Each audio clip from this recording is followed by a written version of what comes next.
Will democracy survive the next couple of years? And essentially, we are the same.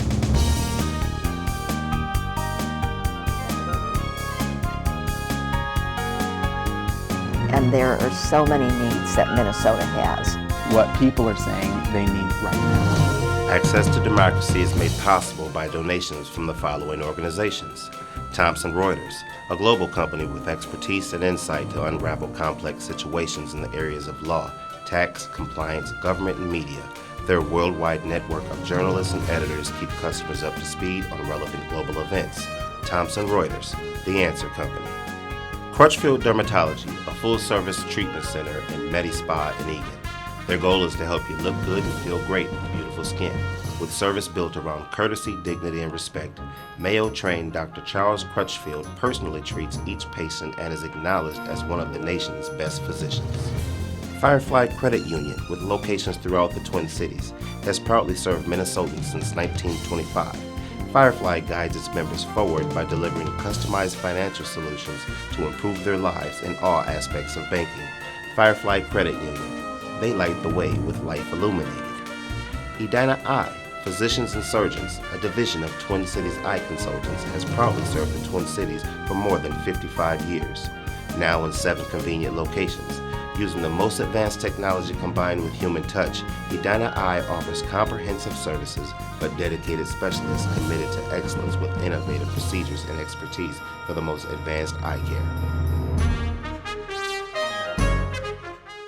Welcome to Access to Democracy, a special Zoom interview on this Friday, September 4th, with a return guest. He's been here once before, been very busy the last few months. Greg Lisher, the Associate Division Counsel of the Minneapolis, Minnesota FBI. And Greg, welcome. Thanks, Alan. Thanks for inviting us. Oh, it's always a pleasure. Now, what does Associate Division Counsel mean? It means essentially I am a lawyer for the FBI here in Minneapolis.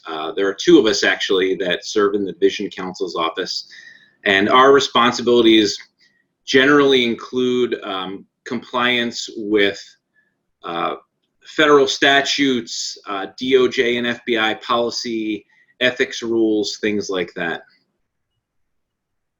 Okay, and aren't most FBI agents either attorneys or accountants? It's true that there are a lot of us for sure that are accountants and attorneys. Those are sort of bread and butter backgrounds traditionally, historically for the FBI. But the reality is a little bit different. Agents come from a wide variety of backgrounds, whether it's, as you mentioned, attorneys and accountants. We have former military officers, law enforcement officers, teachers. We've had ministers, religious folks, really all walks of life. And as you would imagine right now, with the emphasis on cyber investigations, we have a lot of computer scientists in the Bureau too. So we really come from all walks of life, to be honest. Well, that's a little bit different than when I was growing up with J. Edgar Hoover, because it was all accountants and lawyers. And well, with J. Edgar, it was also party dresses, but we won't go into that. Now, you're sitting in front of a very interesting background, and you mentioned before we went on that it's got something to do with the COVID epidemic. So why don't you talk about how that has changed the FBI work in the last 6 months? Sure. Well, first, I just want to say this, that we are absolutely open for business at the FBI, and we are 100% response capable. Despite everything that's happening in the world, we continue to have our missions, some of which are no-fail missions, like our counterterrorism mission, and we are obligated to the American public to carry those on no matter what, even through the pandemic. That said, it certainly has affected us the way that it affects just about everybody else. We've had to make some changes in some of our staffing protocols in order to keep our workforce healthy. We certainly have had to make some adaptations to our operations to make sure that we can keep our agents who are out interacting with the public healthy, and also the public that we serve, the people that we're interacting with. We want to make sure that they're healthy as well. So we've certainly experienced those changes. But just like everything else, I think you see some benefits, you see some evolution, and our agency is no different. In fact, historically, our culture in the Bureau, because of our security protocols, is to be very insular and to have everyone in the office and everything locked down tight. And this has really challenged that. But what we've learned is that there are other things that we can do, and that there's a different way of doing business for the FBI that can adapt to this, and then that can support our workforce out at home, working from home, and fulfilling the mission from there as well. What you see around me is a product of that. This TV studio didn't exist before COVID, but we have a very talented public affairs staff here that was able to get us some equipment and this background that you see behind me. And this is where we try to interface with the public. And let me explain a little bit why that might be important to people who are watching. Yeah. Because it's not just fancy lights and cameras just for the sake of fancy lights and cameras, as you'd imagine. This is our interface with the people that we serve. This is how we do our community outreach. And we take that very seriously in the Bureau, and certainly here in Minneapolis, to try to interact with the folks that we're serving and the American public. And in COVID, it really challenges our ability to do that. And if we're not out communicating with the public in various ways, we lose that connectivity, and that's really important for our work. And so this studio that you see behind us really allows us to do that. Right now, where it's so difficult to get out and speak with the public, this sort of allows us to tread water. But even when things do return to normal, hopefully sometime soon, it will still allow us to interact with communities and individuals that we might not have been able to reach before the pandemic. So this is just one of the positive changes that we've made in the FBI since this began. Now let's talk about the Minneapolis office, because it's more than just the Minneapolis office, and there's also offices, satellite offices throughout the area. So why don't you tell us what the jurisdiction is of your office, of what you cover, and how that's spaced out? Sure. We actually have the third largest geographic region of the FBI. It covers all of Minnesota, all of North Dakota, and all of South Dakota. It's a huge area to cover, has a very diverse areas of work that we cover, to include our national security obligations in all 3 states, but then large portions of Indian country out in North Dakota, South Dakota, and then northern Minnesota. So we have a series of satellite offices that we refer to as our resident agencies. I can't remember the exact number that we have throughout the division, but there are several in Minnesota, North Dakota, and South Dakota. I saw 14 listed on one of the publications of yours that I read, so it might be 14. I was going to say 15, so I'll go with your number. Now, things to talk about that are really going on, other than cybersecurity, which is obviously everybody's problem. And in fact, as you know, it had even been one of mine recently. But how has the COVID epidemic affected what you people are doing? Well, I think there's a couple different things. One, as I mentioned before, it makes it a little more challenging to interact with the public. And that means even sort of at a tactical level, when we're out interacting with the public, we just have to be more responsible. And we've actually done some training here with our agents so that they can adapt their usual protocols and include safety measures like face coverings, rubber gloves, things like that we don't always have to use in our operations, but we're learning to use those here locally now. In terms of the workload, you can imagine there are a number of different scams, fraud schemes that have developed. You've certainly seen that in in the media in general, and we're no different in that regard. We have those cases as well here. So we're working with our private sector partners to look into fraud schemes and things like that, particularly our partners at 3M, who are responsible for making so many of the masks that are available to the public. So those are big changes for us in terms of COVID. Now, in addition to that, we had the horrendous murder of George Floyd in Minneapolis. And I know that brought in certainly sheriffs, it brought in National Guard. But was the FBI affected with that? And if so, how? Absolutely. That continues to be a huge point of emphasis for us in the division in two different ways. The first way is the civil rights case itself. So we have a squad that is dedicated to looking into civil rights cases, and this is certainly one of those cases.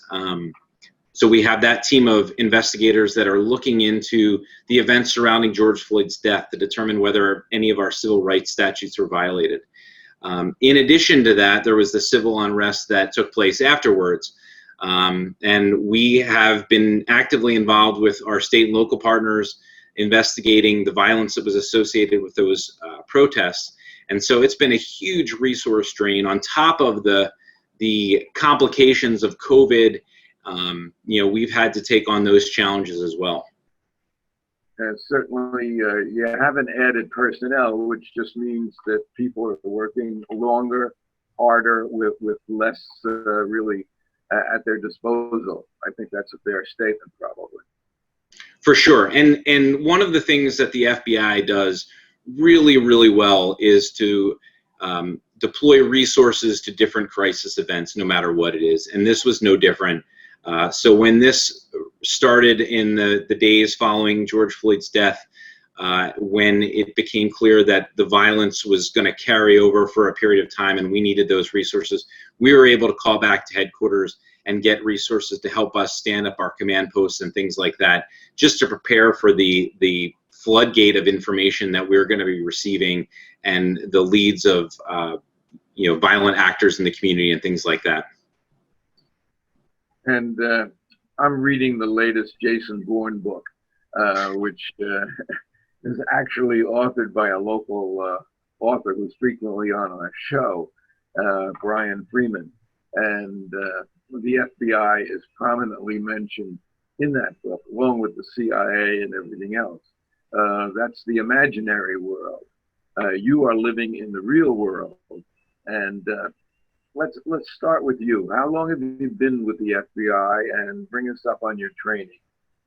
Sure. I've been with the FBI for 17 years now. I started in 2003 as an intelligence analyst at our headquarters in Washington, D.C.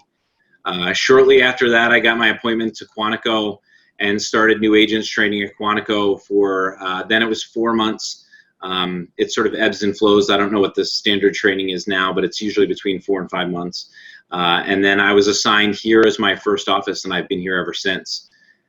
In terms of training, training really starts everybody at an even playing field. So as I mentioned early in our talk, the Bureau attracts a large number of people from a vastly diverse background set. And we've got to get all of those folks up to speed and able to investigate any number of federal crimes when they get on the ground in their field office. So it really starts, the training really starts nuts and bolts. How do we get people out and able to investigate? In addition to that, there's firearms training, there's defensive tactics, there's driving courses that we do. A lot of the stuff that you see sort of in the TV depictions, those things are real. And then you are assigned to your field office, and that's where the real training begins, when you learn from the good work of the people who are assigned and experienced agents that really teach you how the work gets done. And actually, you've been in one office for 17 years. I think that's somewhat unusual, isn't it? Because I understand people move around quite a bit in the FBI. It certainly can be. You know, it really depends on everybody's individual circumstances. You know, part of what kept me here for so long was the economics early in my career when the recession hit, and there simply just wasn't enough money to go around just moving agents from office to office. But largely it's up to you and what you want to do with your career and where you see your advancement potential. Usually to move up and down in the FBI, you do need to move from field office to field office and spend some time at headquarters and things like that. But the FBI typically doesn't move you. It's usually at your option based on, you know, what your career goals are and things like that. And the FBI also coordinates with other branches of government, like ATF and Homeland Security and things like that. Whose job is it to do the coordination of those things? You know, we do that really at every level of the agency, you know, whether it's the top folks in DC, but obviously the bread and butter gets done by the street agents on the ground. And we have great working relationships with our partners. We always say it's a you know, kind of cliche, but all this is a team sport. And you can see that at every level, whether it's working with our intelligence community partners and our national security crimes, whether it's working with our state partners, our local partners at Minneapolis Police Department or St. Paul Police Department on our Safe Streets Task Force, whether it's civil unrest, where we were working very closely with our ATF partners. You know, those things really get done every day on the ground. We're fortunate here, we have great partnerships. The work gets done very seamlessly and there's never any ego involved. It's always about the mission and the case and people going out and working together and getting things done. Now, I noticed you mentioned the jurisdiction being Minnesota and the Dakotas, but we just had a shooting in Kenosha, Wisconsin, of a young man who was shot in the back 7 times. Does that affect your office, or is that a separate field office?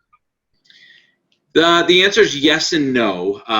We don't have any direct involvement in the case at this point, but you can imagine when the environment the way that it is right now and the tensions that exist all across the country, we're certainly watching that. So there's really 2 parts. One is you're wondering whether an event like that might cause tensions to flash here, and then we've got an issue that we have to deal with here potentially. Also, there's a resource question or issue where we're relatively close to Kenosha. Milwaukee Division is going to cover that, but we're here to support if they have needs, and because we're close, we might have the most capability to do that. So there's a little bit of both. You're kind of wondering, is there going to be something that happens locally here as a result? And also, how do we support our partners out in Milwaukee Division who are on the ground having to you know, investigate these things? And I would think that the first thing is, well, are there going to be civil uprisings here as a result of what happened there? And I guess that goes for other areas as well. But being so close to Minnesota, I would think that had to be a concern, and somebody had to deal with it in the local office. Yeah, absolutely. I think we're all sort of watching nationally just the environment, just how tense things are, that anything that happens, whether it's local or not, you know, could cause a reaction. And I just want to make this clear. You know, the FBI, our office, we're committed to upholding the Constitution, and that includes everyone's First Amendment rights. We're not here to investigate anyone's, you know, free exercise of First Amendment activities or speech, protest activity, things like that. What we're really concerned about is when those things become violent, and when people are using those protest events to incite violence, to damage businesses, to harm other human beings. that's when we're concerned, and those are violations of federal law, and we are doing everything we can to investigate those and to find the people that are responsible and stop them. And I know you've had your hands full with that, certainly in the last 6 months. I think part of it is that people have unrest simply because they've been confined to their homes. And there's a big psychological impact as a result of the COVID environment, which makes people uptight and tense. And add to that the civil unrest. And you people have to act, whether it's against Antifa, which we've heard so much about, or the militias that we've heard so much about, and with their various names. And you have people running around with AR-15s and long guns, and that has got to be certainly questionable. When you have a 17-year-old kid who crosses from Illinois into Wisconsin with a long gun, and he's not allowed to have it in that state, and then murders are committed, that's got to bring in the FBI, does it not? Yeah, I think the thing that really has struck me over the last several months is just the level of violence that has existed on both sides of these issues, and that's where we will always get involved. You know, it's one thing to want to exercise your First Amendment rights. It's one thing to have a political voice, and all of those things we love and respect about our country. But when those things are acted upon in violent ways, those things are illegal, and they can't be tolerated in our society or anyone else's. And so we're going to find the people that are trying to hijack First Amendment activities or to hijack this moment in time, and we're going to stop them from committing violence. You should be able to voice yourself politically, no matter what the issue is, without violence and without the threat that someone's going to use violence against you for doing so. And so that's been such a primary focus for us over the last several months. And at the same time, the FBI is an apolitical organization traditionally. You don't take sides. You don't line up necessarily. And we've had a lot of certainly publicity, I would say adverse publicity for the FBI in the last 4 years. But technically, and I guess really realistically, it's not a Democrat or Republican or independent thing. It's really a law enforcement agency dedicated to the Constitution. Absolutely. Every one of us swears an oath to protect and defend the Constitution of the United States. It's one of our core principles. And we don't look at it as if somehow the Constitution is a limiting factor. You know, this is, documents all the freedoms that we all enjoy in our country, and we are dedicated to protecting those things. For us, the touchstone in all of this is violence. That's how we sort of stay away from picking and choosing one side or another, is by focusing on the criminal act of violence and what somebody is doing. So if you're out on the street and you're holding a sign and you're voicing your political opinion, that's not of interest to us. What we're worried about is someone who's going to burn down a building, or like you said, shoot into a crowd, whatever that might be. Those are the acts and actions that we're concerned about, not the First Amendment protected activities.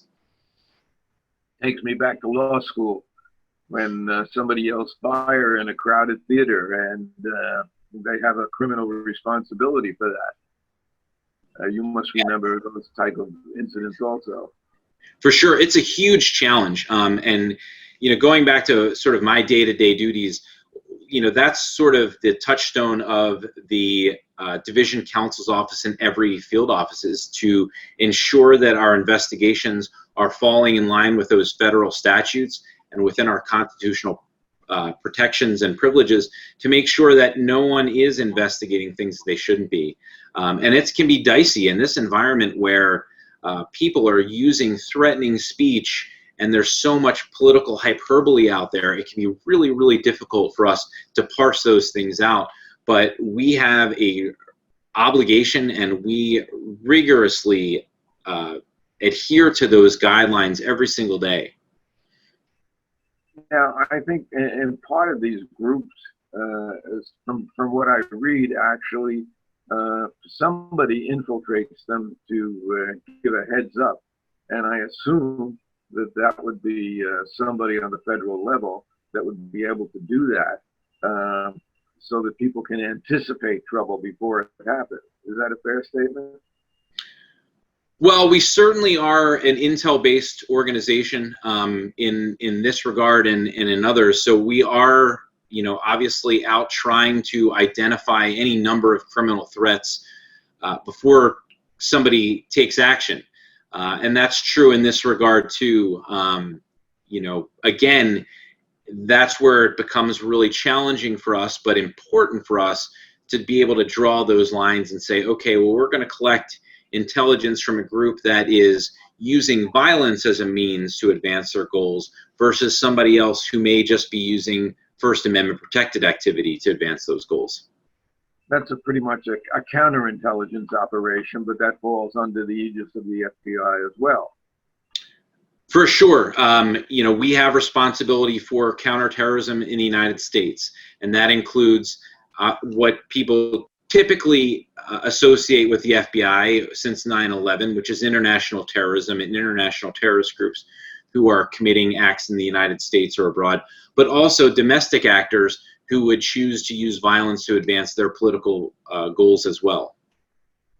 Now, I can't believe we've used up most of our time for this interview already, and I have a long list of things to go over with you, and we're not going to have time to cover them all. But let's talk, and you alluded to it a little bit earlier, consumer fraud.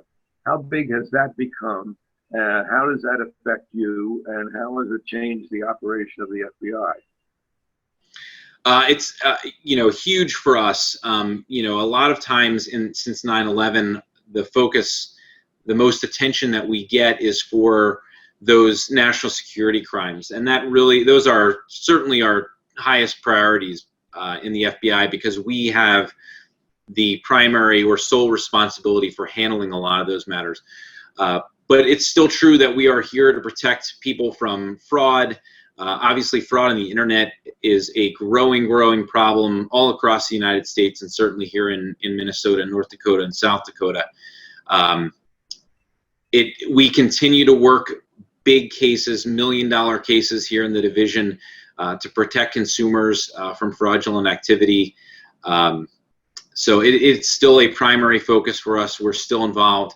COVID has sharpened some of those issues, and really what we always see from criminal actors is that they will quickly adapt and overcome the environment, and that's been true in COVID as well. People that have tried to take advantage of the circumstances of COVID to commit crimes and gain for themselves financially. And with consumer fraud, some of those people, because of the internet and how easy it is to communicate, they can be in countries on the other side of the world. Do you have the jurisdiction to go after those people wherever they are when you find them and track them down? We do, absolutely.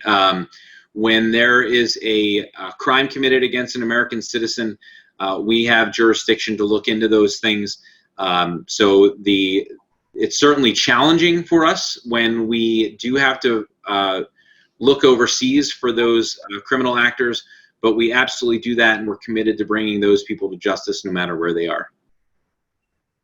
And actually, we're in our last minute here, so I want to thank you, and I hope that you'll come back again soon so that we can get into some of the other areas that we haven't covered, simply because of the times that we're living in. Perhaps after the election, things will calm down to some degree, and if we ever get a vaccine, I guess that would be helpful as well. But we've been talking with Craig Lisher, 17 years in the Minneapolis FBI. He's the Associate Division Counsel and attorney. And by the way, where'd you go to law school? American University in Washington, D.C. Very good. It's a good choice. Mine was Syracuse. And we're still waiting for a winning football season again. But, I was there in the Jimmy Brown days, and that's a while back. And so, Craig, I want to really thank you for sharing with us, and I hope that you'll allow us to impose upon you again, and keep us safe, and it's really a pleasure. Thank you. Happy to have the time. Thanks for having me.